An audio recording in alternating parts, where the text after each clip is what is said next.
My name is Gwen Olson, and I am the author of Confessions of an RX Drug Pusher. I'm a 15-year veteran of the pharmaceutical industry, and I left in the year 2000. And what I would like to do today is I would like to dispel the myth that the pharmaceutical industry is in the business of health and healing. Because in fact, what the pharmaceutical industry is in the business of doing is disease maintenance and symptoms management. They are not in the business to cure cancer, to cure Alzheimer's, to cure heart disease, because if they were, they would be in the business of putting themselves out of business, and that in fact doesn't make sense. I don't want people thinking that I am a conspiracy theorist, because in fact there is no theory behind what I'm telling you. It's all provable. And what I'm saying is provable is that the pharmaceutical industry doesn't want to cure people. You need to understand, specifically when we're talking about psychiatric drugs in particular, that these are drugs that encourage people to remain customers of the pharmaceutical industry.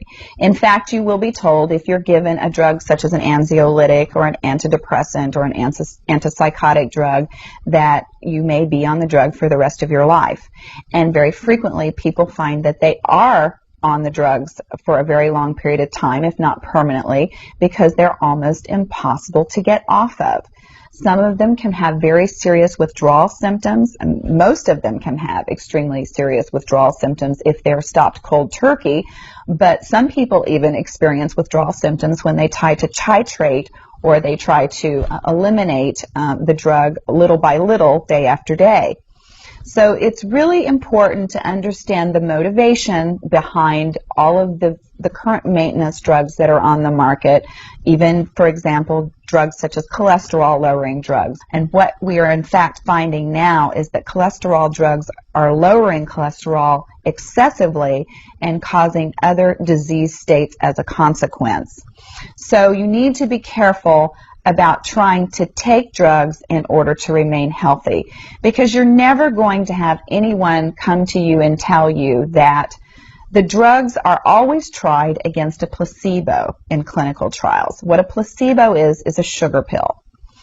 And in fact, many drugs are not found to be much more efficacious than the sugar pill.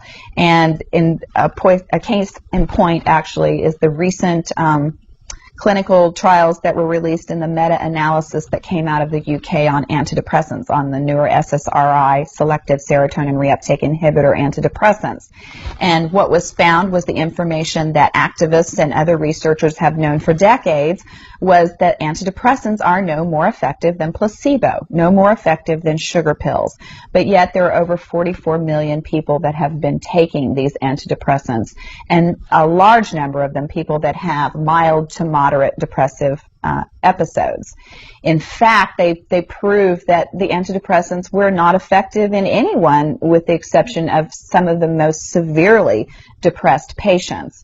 And I can tell you from personal experience that there are a number of things that depressed patients can do to improve their mental status aside from drugs that are quite effective, and in fact more effective than placebo. Another recent study that was released showed that exercise was in fact more effective than either placebo or the antidepressant drug that they were compared to. But just like Bill Maher said in his show, you know, we're never going to hear any ads on television that are sponsored by anybody saying, you know, the New England Journal just announced that exercise is twice as effective as antidepressants in curing depression. Ask your doctor if getting your butt off the couch is right for you. You know, you're never going to get that kind of good information, fair, balanced information, as long as pharma is funding the major TV stations, the advertising that supports those television stations, the major journals, and all of the advertising that supports the major journals.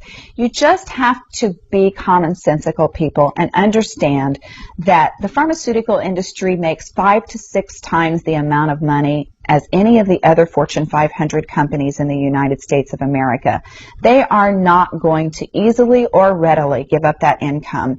And we are, in fact, considered a human commodity.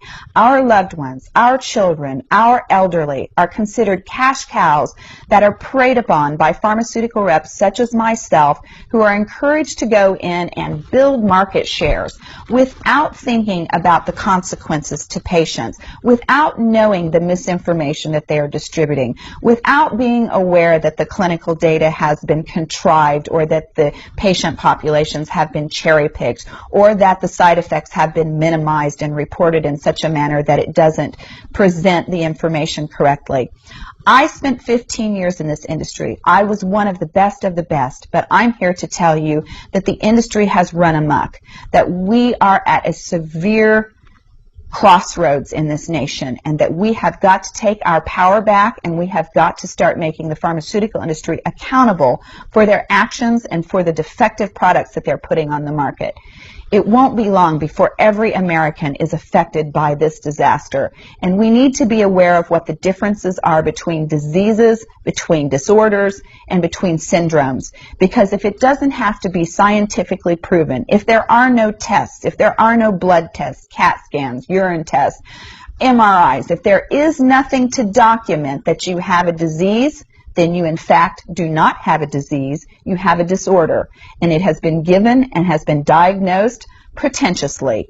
And you need to get yourself educated and understand that there are options, and those options are much more effective than drugs. You need to look into the nutritional aspects of your diet and your lifestyle aspects. Are you exercising? Are you taking care of yourself in the ways that you need to be proactive about your health?